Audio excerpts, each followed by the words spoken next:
Hello, YouTubers, and welcome to the show. You know who I am, and I hate all of you. And I'm Humphrey.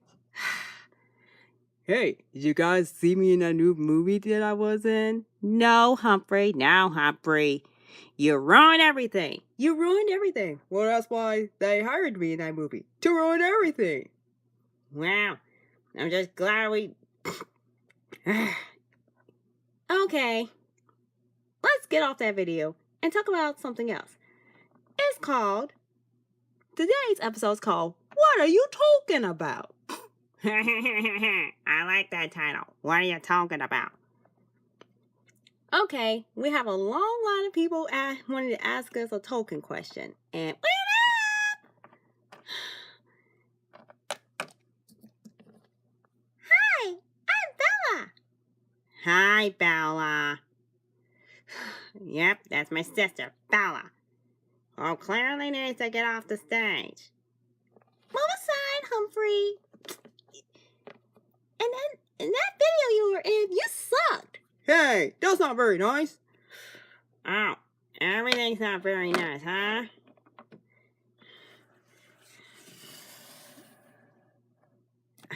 Yep, now we're just getting set up to do the questions. Hey, where's Leroy? Here I come. Get off of there, Leroy. That's where the guests are standing. Aw, fine. I'm Leroy, not Leroy Jenkins. I don't know who did that video when I was doing my presentation, but that was not cool.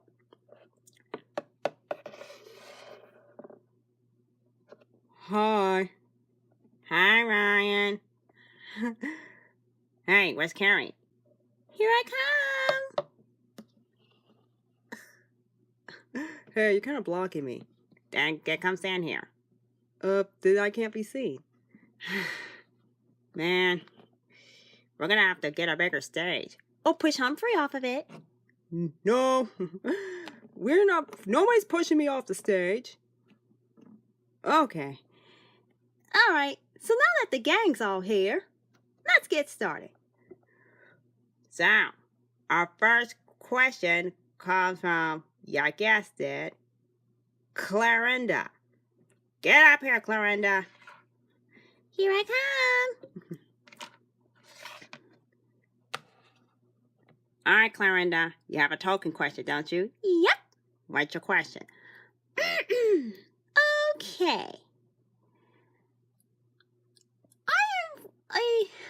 Okay. I've read The Hobbit and the Lord of the Rings, and I really want to see the movies.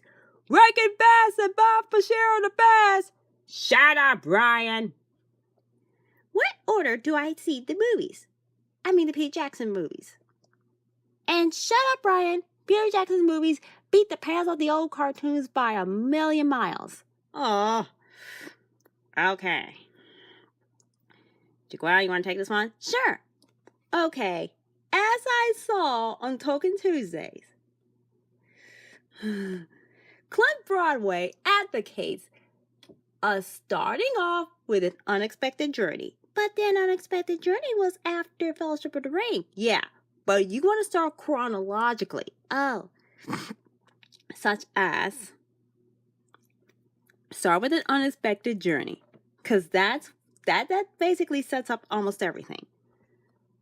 Bilbo and the dwarves, Bilbo and Gandalf meeting, the ring, you know, the whole shebang. Yep. And don't forget, that's the one time where you get to see Christopher Lee as Saruman when he's good. Yeah, he should have said good. And so start with an unexpected journey, then continue on with the desolation of Smaug, and then Battle of the Five Armies, and then you do the Fellowship of the Ring, the Two Towers, and the Return of the King. See? There you go. Short, simple, and to the point. Oh, okay. Thank you.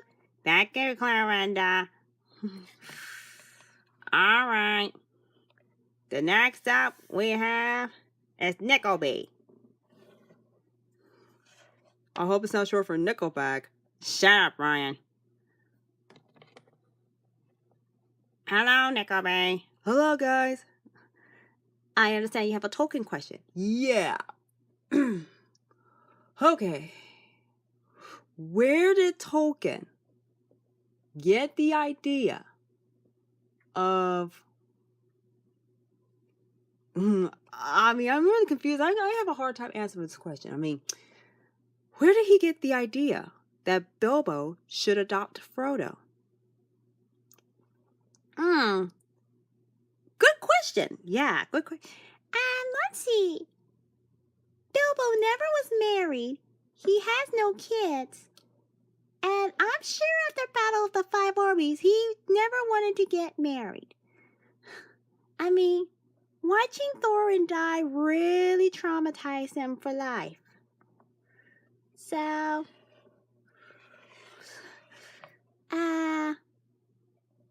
yet when he discovered that his cousin drowned in a terrible boating accident, he adopted Frodo.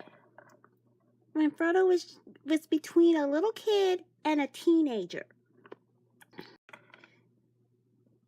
Oh. And so basically, what he's using is an ancient medieval term for adoption. Sometimes the father dies, as often as this happens, and it is up to the uncle. The uncle raises the kid. See, it began with Charlemagne, and he had a nephew named Roland, and Roland was a hero. Oh, so the uncle takes care of the kid. Yeah. And so he never married, never had kids, and yet when the time came for him to retire and go to Rivendell, he left everything to Frodo, thus taking everything away from the Sackville Bagginses, who I totally despise because they were jerks to Bilbo. Bilbo! Bow! Bow! Yes! Yeah. Okay, Nickelback, you're done. Yeah, I just got one more question. Yes? So, yeah. Going along with my first question, Bilbo left Frodo everything. Yeah? And that includes The ring. His home. The sword. Yes, he gave him the sword. And the mithril jacket, both of which he used in the quest. in the ring. To be destroyed. Okay, you're done. Next. Alright. Now we have Marathon. Alright, Marathon, get up here. Alright. Okay, Marathon. I see you'll have a question that's been bothering you. Okay. Yeah. It's not so much as a question, but it's a little more of an opinion. A very unpopular opinion. Okay, what is it? I am not really that fond of Eowyn and Faramir being a couple. Oh. Oh, what? Oh, why not? You never watched the movies, so you don't know what I'm talking about, Ryan. Yeah, what are you talking about, dude? Come on. Faramir and Eowyn belong together. I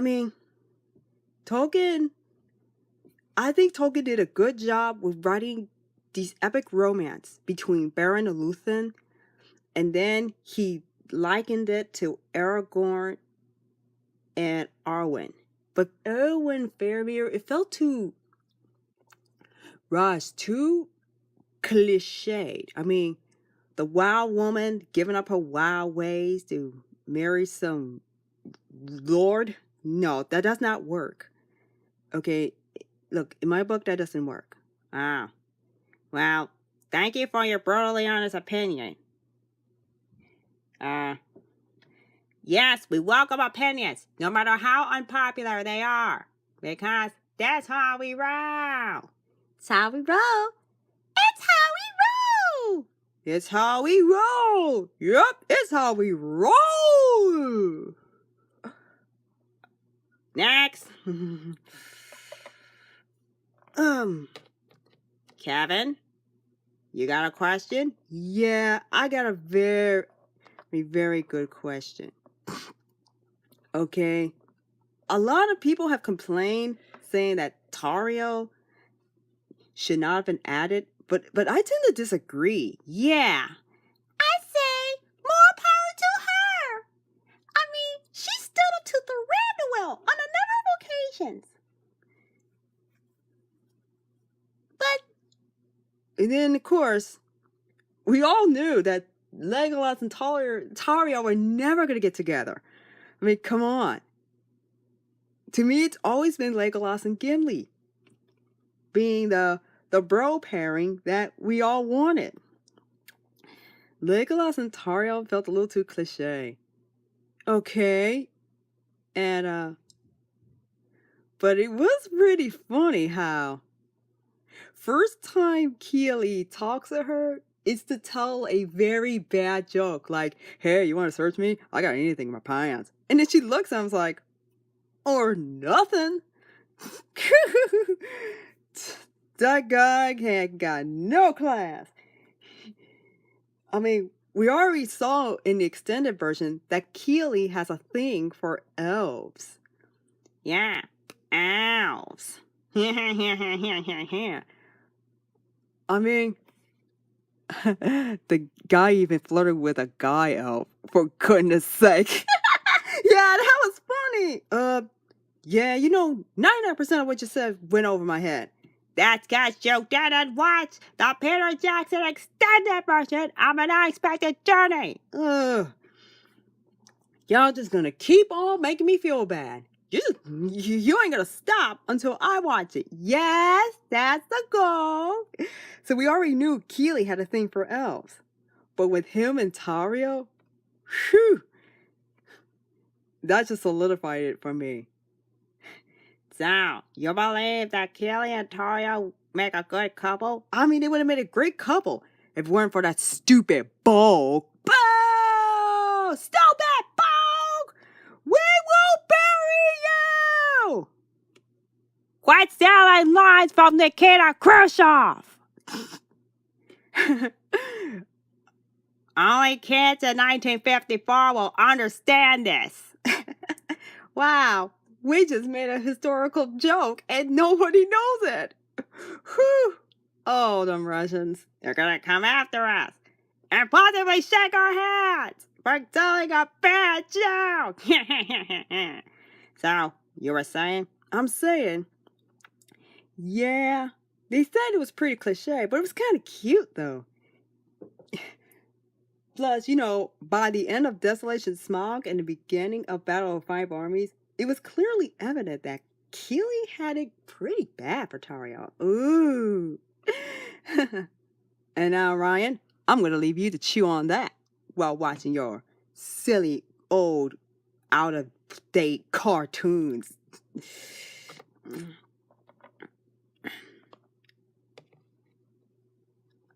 Leg May, you're next. Hey, yeah, I got a question. Now, when Gloin and Legolas meet, and then Gloin says, hey, give me that pictures. And then Legolas looks at them and he says, oh, who's that ugly man? And he said, oh, that ugly man's my wife. And then he says, who is that ugly little boy who looks like a goblin mutant? Goblin mutant! Legolas is so stupid! That goblin mutant is gonna be his best friend! Yeah! He's gonna be friends with that guy! Yep, that's exactly what I said. And Gloin says, oh, that's my son, Gimli. And I just bit back the urge to say, and your future best friend, you jerk. Like, what did that even mean? Oh, that is a bit of foreshadowing. we all know is gonna happen, such as Legolas and Gimli meet and Fellowship of the Ring, but they didn't start really getting along until the Two Towers. And by the time Return of the King, Legolas says to Gimli, why don't you die side by side with a friend? Right after Gimli says, never thought I'd die fighting side by side with an elf. Ah, see? Friendship. Friendship. And, Oh, and you want to know what else is even better? I mean, I understand that people are a little confused about this, but Legolas is pretty much of a jerk in the Hobbit movies, yet nice in the Lord of the Rings. That's probably because he got away from his dad. Mm-hmm. Look at that Thranduil. Who's that punk think he is? Ooh, look at me. I can just sit on my throne and sip my wine and wear my shutter glasses. Stupid dwarfs. Ugh. Man, I wish I could just slap him. You're a camel. Come on, camels bite, they spit. Yeah, I would like to get in a fight with that ugly stag of his. I mean, ugh. But I also like the Dane Ironfoot part. ah, that was funny. He's like, ah, look at that faceless witless bride. And he's just there to smirking. But to call a Tolkien elf a sprite is rather insulting because Tolkien was not a fan of all the little elves and the little fairies that are in fairy tales. Nah, he liked his elves tall and dignified. But in the Silmarillion, it was more like Game of Thrones, before Game of Thrones existed. And we all know how George R.R. Martin loves him so Tolkien. Like, when he read Lord of the Rings and Gandalf fell into Moria, I know. He's like, ooh, this is such a good idea. I'm gonna use this and kill off when people start liking a certain character, I'll kill them. man, I can't. Ugh. See, that's how he started killing characters we like. All right, thanks a lot for your opinions. Yeah, you're welcome. Next, Bellamy. Oh, okay. It's okay, Bellamy.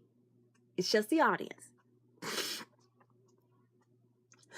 Okay, I have a Tolkien question. Mm-hmm. What's your Tolkien question? It's about Aragorn and how old he was in The Hobbit. So Aragorn was probably, well, he said, Thranduil says to Legolas that there was a young ranger, and they call him Strider, but his real name you'll have to figure out for himself. And it's Aragorn. His name was Aragorn. Oh, so how old would he be? Okay. We all know Viggo Mortensen plays an older Aragorn. But if they were going to introduce Aragorn in The Hobbit, they have to have a young man. A young man? Probably late teens, early 20s. Because that's kind of how old Aragorn was. And it was very likely that he met Bilbo when Bilbo was in Rivendell and during The Hobbit. Oh, okay. But we don't see Elrond's sons because they were probably out with the Rangers beating up orcs. Oh. And Arwen was at her grandmother's place. Oh, okay. Wow, that just cleared up a whole lot of confusion. Thanks a lot. Wow. Doesn't it feel good answering people's crazy Tolkien questions?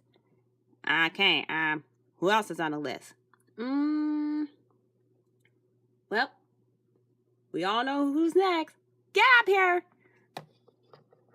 Hey. Hey. Yeah. So, what's your token question? Okay, my token question is... how should I say this in the most polite of words? The Mithril Code say. I knew it! I knew it! I knew it! Ha ha ha ha ha! Yeah, somebody was gonna ask about the Mithril saying, you owe me 50 cents! I hate you, Ryan! So, what was the main significance of the Mithril scene? Okay, in the movie and in the books, Thorin gives Bilbo a Mithril shirt, which Gandalf references in Fellowship of the Ring. Ooh. And Gimli, however, becomes very interested. Yeah, well, yeah. So, Thorin gives Bilbo the Mithril shirt. Gandalf talks about Mithril shirt. And Frodo ends up wearing the Mithril shirt while on a quest. Okay. And that shirt saved his life. But why didn't it save him from the spider? She probably got him on his neck, which was uncovered by the Mithril. But had she tried to sting him in the shoulder where the Mithril was, her stinger probably would have broke. Because, let me tell you, Mithril is tough. I know. I mean, I find that highly interesting. Like when Thorin says, hey, Mr. Baggins, you're going to need this. This is a token of our friendship.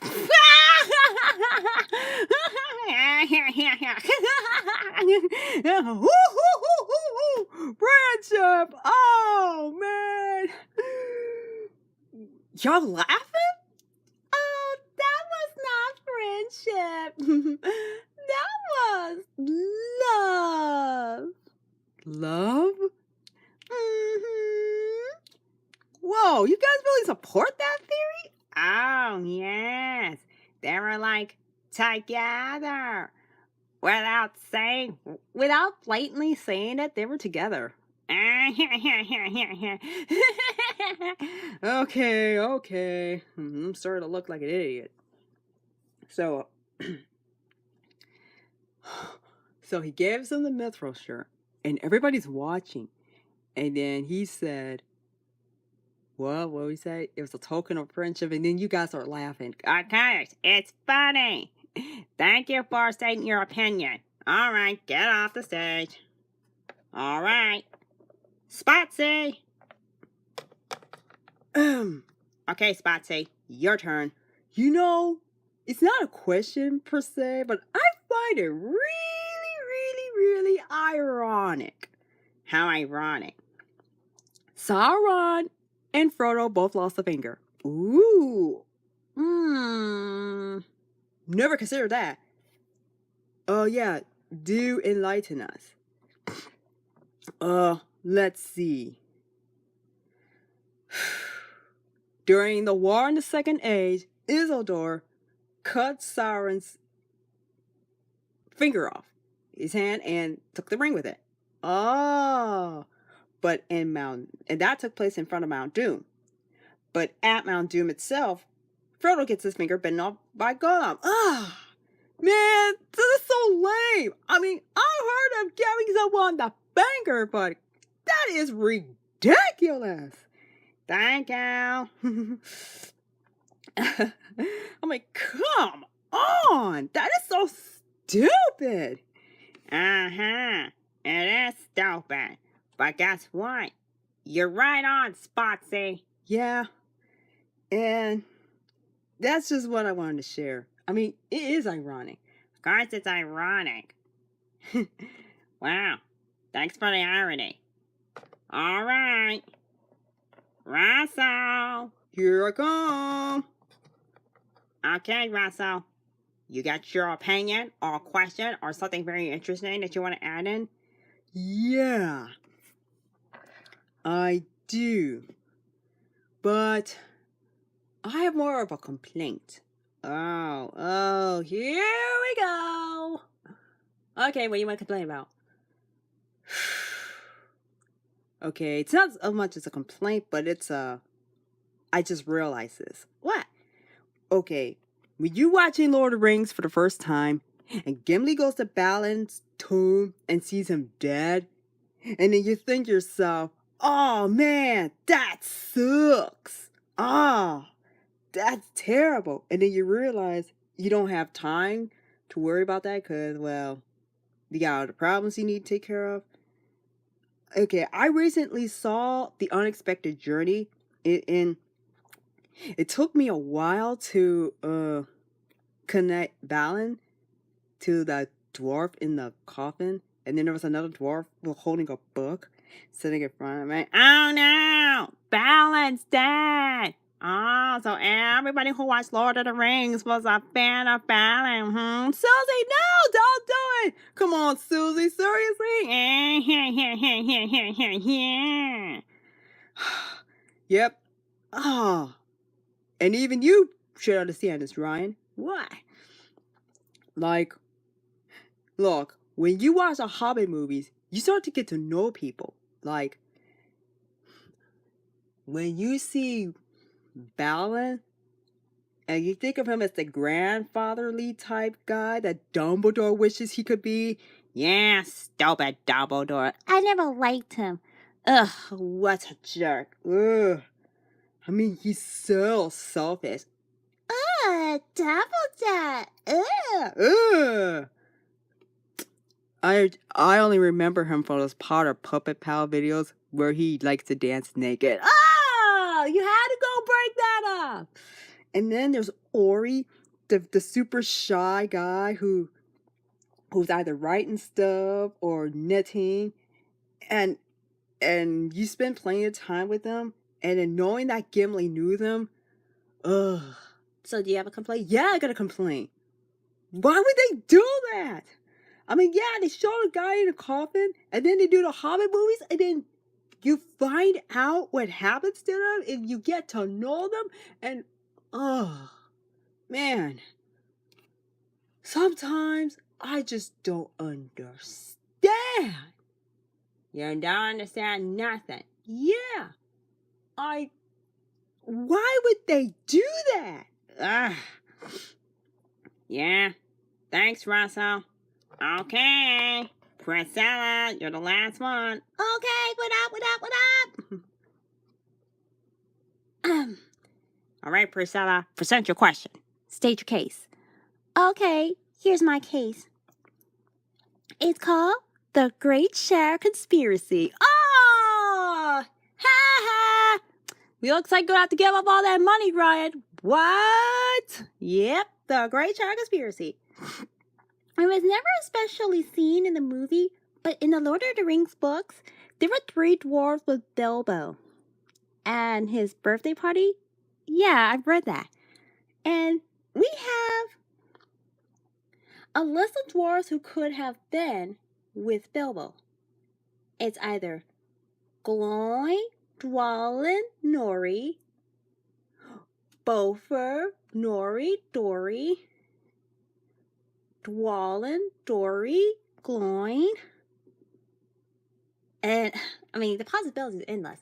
But what if the dwarfs mentioned in the book were actually Thorin, Philly, and Kelly? What? Wow. You're remaining very calm about this, Jaquel. Yeah, I am. I knew it. You know it. Meaning, I read your story about how they did the Great Shower Conspiracy, and it's pretty good, though. I like the part where Bilbo tries to talk, but Feely and Killy are like, nope, this is not how the story went. This is how, we tell the story, and this is how it went. And we all know you had a thing for our uncle. And then, of course, word spreads, Hobbit tells Hobbit, and everybody in the Shire knew. And they didn't say nothing. And of course, since nobody really goes in the Shire, they hushed it up. I figured that is a great idea. So, you think it was the Great Share Conspiracy? I really wish they explored that in the movies. That would have eased so many broken hearts after Battle of the Five Armies, which I am not a fan of because We all know you're not a fan because we've all been through it. They all die! And, it was so tragic. All right, thanks, Priscilla. You're welcome. See? Well, guys, I guess that's the show. Current is the show. So, if you're confused, shoot me a comment in the comments below. And don't forget, you can always send a message asking us your Tolkien questions, and we will answer them. And so, we will see you next week for Tolkien Thursdays. So, later! Later. Meow. No, Bella, I meow. I want to meow. Meow, meow, meow, meow, meow, meow, meow.